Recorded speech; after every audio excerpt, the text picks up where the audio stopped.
If you're new here, I'm Jen, and if you've been here before, I'm still Jen, and this is still The Pilot Principle, the podcast where I pick apart the pilot episode of a series like a loose piece of yarn, despite spending years telling everyone around me that a series should never, ever, ever be judged by just its pilot episode.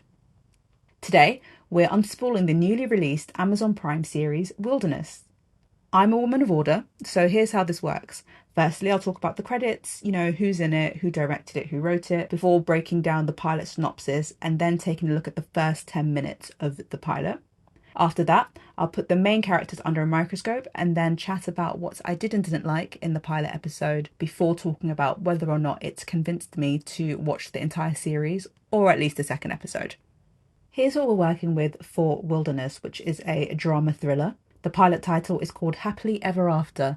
And as a pilot title, that just makes me think, that's normally what you get at the end of reading a fairy tale, and they all lived happily ever after. So maybe this is what happens after the happily ever after, once we've closed the books and what these characters actually go through once the fairy tale is over. That's what I'm thinking. Could be wrong, but that's the vibe I get.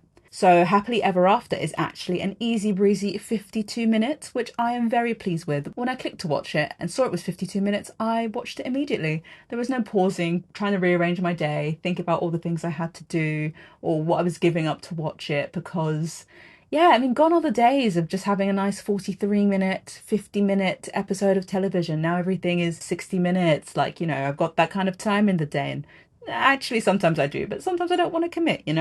Happily Ever After was written by Marnie Dickens. And in fact, Marnie Dickens is the series creator. She also execs the entire series and has wrote the entire series, bar one episode, which she co-wrote with somebody else. And Marnie Dickens has written other miniseries, including Gold Digger and 13, both for BBC. Now, I haven't seen either of these two, but from what I remember of Gold Digger, that did star Ben Barnes. That's all I know about it. Happily Ever After was directed by So Young Kim, who directs every episode in the series. She seems to be well known in the independent film scene, and for TV has directed an episode of the NBC medical drama series New Amsterdam and 2 episodes of Apple TV Plus's Raw, neither of which unfortunately I have seen, but I have heard of New Amsterdam and I've heard good things. Wilderness stars Jenna Coleman as Liv Taylor in one of the 2 principal roles. And now a few things Jenna Coleman has been in include Doctor Who, where she played one of the Doctor's, well, technically 2 of the Doctor's companions. She played Clara Oswald. That's where I really know her from and where I've watched most of her acting. The other things she's been in include playing Victoria in the ITV series Queen Victoria, which I believe I watched maybe the first series of and then didn't continue. She was also in the BBC series The Serpent and played Joanna Constantine in The Sandman on Netflix. I really enjoyed The Sandman. I think that's coming back for a second series. Alongside Jenna Coleman is Oliver Jackson Cohen, who plays Will Taylor, her husband in the series. Oliver Jackson Cohen has done a mixture of film and TV. He played Adrian Griffin in the Invisible Man film. He played Luke Crane in The Haunting of Hill House, Peter Quint in The Haunting of Bly Manor, and played someone called Rowan/Lucas in Emerald City, which only lasted for 1 series years ago. And that's one of the series that I regret sitting down and watching the entirety of because it was not good. But I watched the first episode, I watched the second episode, I watched the third episode, and then I was like, there's not that many episodes in the series, I might as well watch the whole thing. But now I've moved on, I've grown, I've evolved. Now I sometimes judge a series by just the first episode. The series also stars Ashley Benson as Kara Parker, who we don't meet too much in the first episode, but as I saw her name in the credits and I know who she is, I thought, hey, let's just include her. So one of the main things that Ashley Benson is known for is for playing Hannah Marin in the series Pretty Little Liars and Brit in the movie Spring Breakers. As I mentioned, Wilderness is playing over on Amazon Prime. Now, I don't know too much about Amazon Prime shows, but I've watched quite a lot of Amazon Prime movies, and I think there's a common theme which we'll get to later on in the episode. And finally to say is that the series only has 6 episodes, which is really manageable And by looking at the episodes, they are an average of 55 minutes. So some are around the 50 mark. I think one sort of strays over to the 60 mark, but it's not for the first episode. So that's a problem for later on down the line. In fact, it won't even be a problem because once you're invested in a series, if an episode is on the longer side, you're happy to just sort of sit down and commit because you're invested in the characters, you're invested in the story. And so, yeah, it's mostly for that pilot episode where I get a bit apprehensive about sitting down and committing to, something that's longer than 60 minutes. Actually, something that's longer than 55 minutes, to be perfectly honest, because 55 is basically 60. Oh, a quick note as well on the credit side is that the series Wilderness is based on a book of the same name by B.E. Jones. I haven't read the book. I don't know if it's a one-off or a series, but that's just something to note. I always think it's good to know when a series is based on a book because some people might prefer to read the book first before then coming back to commit to the series, or they just like to watch the series and then think, oh, that was quite good, or I wonder what the book is like. So, and hey, I like books. So if I can encourage reading as well on this podcast, I am all for it. So yeah, Wilderness by B.E. Jones, if anybody is interested. Now that we've got our facts all lined up, let's head into what the pilot synopsis is about. We meet husband and wife, Will and Liv, who have moved to New York, and it seems to be a dream come true for the two of them. They've moved there for Will's work, and all seems well in Pleasantville until the couple start going through marital problems. The problem being Will, who has cheated on Liv.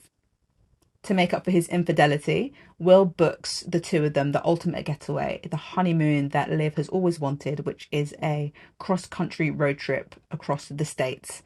And honestly, same, not gonna lie, didn't judge her for going back to him when he presented these tickets for two. And despite the two of them going away to hopefully rekindle their marriage, it looks like Liv is actually going to use it as the perfect opportunity to murder her cheating husband. But that's what the pilot episode in a nutshell is about.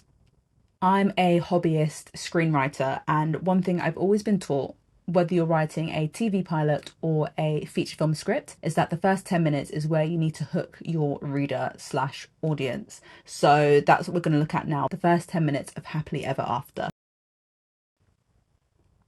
We begin looking at the road of a highway where a spider is squished by a convertible that goes speeding by and is being driven by Liv with Will in the passenger seat. Already that screams foreshadowing. I mean, the odds of a spider being squished by well, actually, I have no idea what the odds are of how many spiders get squished on the road. But it does feel like it's foreshadowing something, especially because Liv is in the driver's seat. And then Liv's voice comes in omniscient. She's the narrator, and she says, "If you'd seen us that day, you'd have hated us. This perfect, happy couple." And they look it too. The sun is shining, they're smiling, they're in a convertible, they've stopped for gas. He kisses her on the head, she's wearing a cute dress. I don't know, everything looks good in the land of the Taylors. While Liv is also narrating, she talks about how she's always done what was right. She's always done everything she was supposed to do, has always put on the right masks for the right situation. A bit of a people pleaser, it seems. But then all of that finally changed when she met her husband, Will. So we get a little bit of insight into her frame of mind, or her frame of mind up until that point, and sort of who they are as a couple and how she sees them. But of course, she's talking in hindsight. So all of this is was. So, already we're a bit curious about what will happen, how we get from this situation in the past to wherever Liv is in the future, and why she's talking about them in this way, nostalgically. And in a way, it's the happily ever after that our mind might conjure once we finish reading a fairy tale. This is happily ever after. And then we go into the intro, and I miss a good intro, and this one is played to a remixed version of Taylor Swift's Look What You Made Me Do. And it kind of reminded me of the intro for The Flight Attendant, even though the art styles are very, very different, but it's quite artistic, art deco. You've got images of animals that seems to be displaying the circle of life. You've got bugs being eaten by birds and sort of things like that. It looked very beautiful, and it was very catchy as well. And of course the lyrics of Look What You Made Me Do paired with the imagery is giving all kinds of foreshadowing to what the series and pilot may be about. And that is the first 3 minutes. You've got a happy couple on a road trip. You've got the narrator's voice foreshadowing of things to come and the happier times that there were. And that is reinforced by the title sequence. So that, I think, as a nice little package, works very well. Unfortunately, that then skips into a pretty subpar 7 minutes, which is underlined by 9 months earlier. And we watch as Liv and Will are a happy little couple in love. They go to a work party for Will, where he doesn't seem to introduce her to anyone, which I thought was a bit weird, but okay, maybe no big deal. There's a bit of chat with his boss, which I only mention because the person that she's married to is played by Canadian actor Steve Bakik, who has been on so many things: the Garage Sale mystery movies, RIP, Virgin River, NCIS, Arrow, X-Men 2. He's the kind of face you see everywhere but can never pinpoint, and I think he's great, so I just thought I'd give him a quick shout out. So yes, they're at this party and they're just having a great time and they're really in love, and they sneak away to make out in an elevator. But while they do, we pass a blonde, and the only reason I've noticed the blonde is because it's Ashley Benson. I was like, oh, that's going to come up later. So Will and Liv have moved to New York for Will's job, and Liv has given up being a journalist back home in the UK and has decided to spend this time there working on her novel, as everybody does. I'm just going to work on my novel now, I've got all this time in the world. And then we skip to a montage of her working on her novel as Will goes away for work and comes back, and she's happy that he's back and she's keeping house for Will, and they seem very happy. And then we get to Christmas and Liv is putting together the house because Will is soon to return, and she gets a call from her mum, and that is the first 10 minutes. I get we're sort of building up their lives, their relationship, how they operate as a unit, but there's not much to it. So I know I always talk about the first 10 minutes, but it isn't a hard and fast rule. And the drama and the end of Act 1 with Wilderness comes at around the 13-minute mark, and that's when Will has just returned. It's Christmas Eve. Will's returned from his work trip, and while he's in the shower, Liv reads a text on his phone and discovered that he slept with another woman, and she is broken. That's sort of the main hook for you to be like, oh, but how do they get from where we later see them in 9 months' time?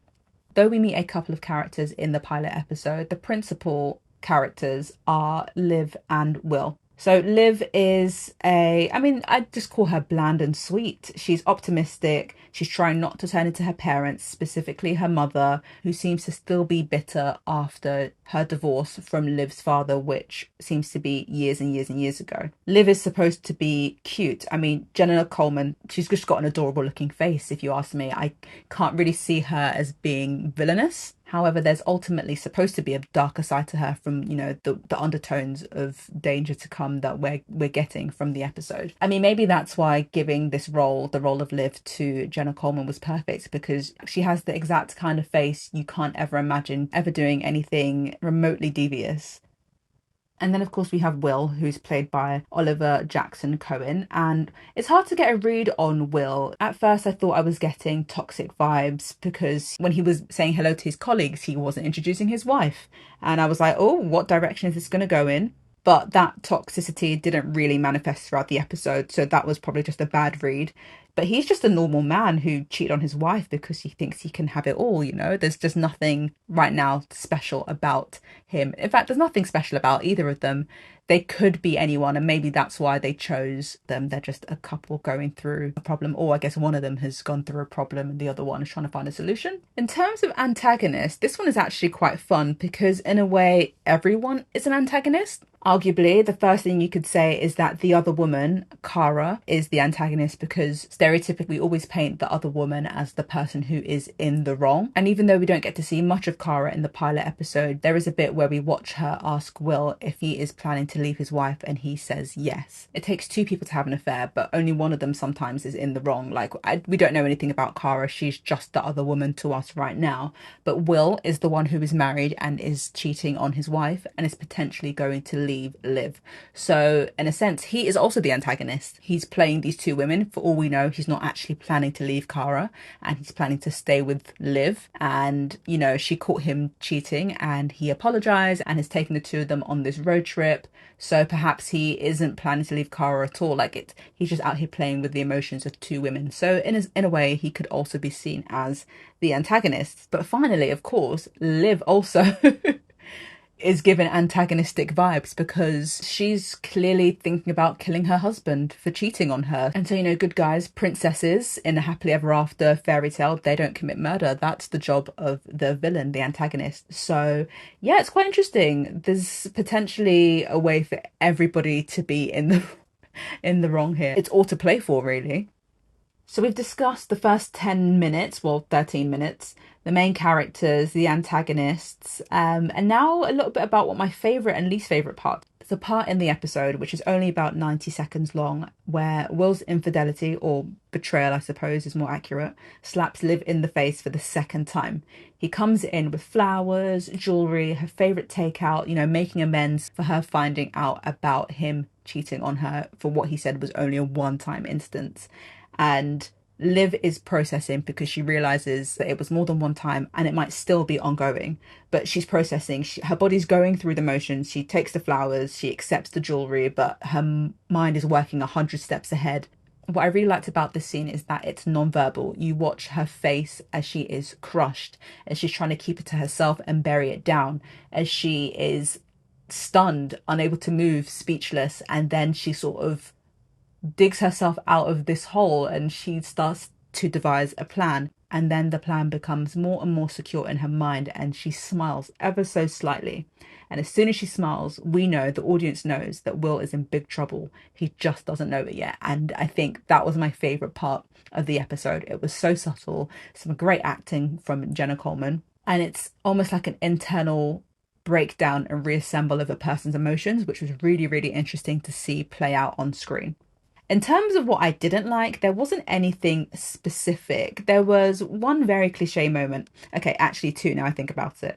The first, after finding out about her philandering husband for the first time, when she reads the text on his phone, Liv sort of sees red and trashes the apartment. It's sort of Christmas Eve. She has made a fantastic dinner for the two of them and she tears down the Christmas tree, rips away the stockings, smashes the food all over the floor. Very wasteful, but we move.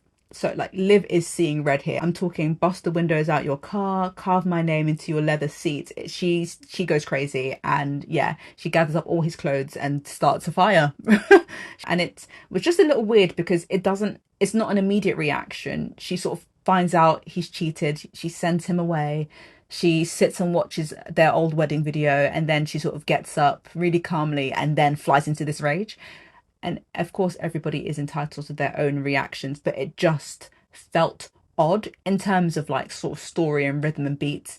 It just felt like an odd thing to do at that exact moment in time and maybe would have been more suited to, after she's kicked him out or something. She weirdly had this calm and then this rage, as there's no sense of time and we don't know how long it's been from when she's kicked him out to when she then decides to trash the apartment. It just felt really odd and just very cliche, but not a cliche that I wanted to see, that I was interested in seeing. And the second thing that was very cliche, that I didn't like about this episode, was that we meet, I don't know if it's her best friend, it's her neighbour, I have no idea who this person is, but she's that asexual black best friend sounding board, which I thought we were done with having these characters. I thought we were done with them. And this could be a prejudgment because for all I know, this character could come back and be really significant throughout the whole series. But my job is to judge this series on the pilot alone. And yeah, I just was a bit like, ick. Who is this character? Literally zero depth. The only reason they were there was to give her some, very generic advice, just to listen to her moan. And then we never saw this character again. We never heard them mentioned again. And so, yeah, I was a bit, I don't know, I think disappointed is the term. It was just very cliche. And like I said, I thought we were done with that. And I believe it was Gabrielle Union who came up with that term. I saw her mention it in an interview years ago. And yeah, it's a no for me. And finally, because I'm too pedantic not to mention it, the inconsistency of Jenna Coleman's Welsh accent. I didn't even realise that Liv was Welsh. During her narration at the start of the episode, she just sounded British, to be perfectly honest. And then at a certain point, she started sounding Welsh. And I was like, why does she sound Welsh? Is she a con woman? Have I misjudged this entire pilot episode? But then I realised she's supposed to be Welsh and the Welsh accent just drifts in and drifts out whenever it feels like it. And it's very distracting. So yeah, those were the three things in the pilot episode that I just wasn't for. Now, none of these would stop me watching the rest of the pilot or make me consider not watching the rest of the series. But yeah, just no. We need to do better than cliches and we need to work harder on our accents here, people. Or, you just hire a Welsh actress instead. At the end of the episode, we know that Liv plans to kill her husband, and then we skip forward in time to seeing her stood at a grave. We don't see the name on the grave, but she's wearing black, and it looks like she might have gone through with it. In the voiceover, she's teasing to us that we're all here to watch the monster, we're all here for the drama, the theatrics, and we don't want a happily ever after. We want mess, we want grit. And as an end of episode hook, yes, it works because it leaves us with questions for the series. But the way that she was addressing us was like she was breaking the fourth wall, and I don't know if that quite works for me. She's been a bit more of a narrator, sort of just retrospectively making comments about the moment and hinting about what's to come. But addressing us directly, that just didn't really work for me. With the ending of the episode, we start to look at the series ahead, and there are certain assumptions and certain questions. Presumably, the other woman will turn up. Will Liv kill her husband? Will she not? We know that Liv doesn't really get along with her mum, so how is that going to be tested throughout the series? And if Liv does kill Will, will she get away with murder? How's that going to happen? How's that going to manifest? Is it going to turn out to be some sort of police drama? Because we love a police drama here. So is that what this is going to end up turning into? So, there are certain questions there. Overall, though, for me, I will say the pilot episode, and even thinking about where the series could go as a whole, is just a bit meh. Just a bit so-so. Lukewarm, tepid. I just wasn't invested really in Liv and Will's happily ever after, their marriage. Even with Liv deciding to kill her husband because he cheated on her. I mean, it all just felt a bit basic, to be honest. And there's nothing that hasn't been done before in this. It's just, sure, it's now just set in New York. It's two Brits. Sorry, one Brit, one Welsh. And there's also a quietness to it, that there's no one else really taking up space in the pilot episode. So all of our attention are on Will and Liv, and they just aren't giving enough to carry that for it to just be the two of them. They're just not charismatic enough. They're not interesting enough. They're not engaging enough. And unfortunately, just setting it in a different country and, having a really interesting opening title sequence doesn't disguise from the fact that it's very average. And yeah, sure, I've got questions about what could happen next throughout the series, but I just don't really care about the answers. So for the time being, no, I will not be watching the second episode. However, I will say it looks like Wilderness is a relatively easy watch, and if my plate wasn't so full, then I might be singing a different song. However, the point of the pilot principle is to let the pilot episode stand alone as tribute. We have so little time and so much to watch. So now that we've hashed out the fundamental principles, will you be giving the pilot episode a watch, or have you already binged all 6 episodes of Wilderness? Let me know over on Twitter/X @pilotprinciple, and I'll catch you on the next episode. Aww.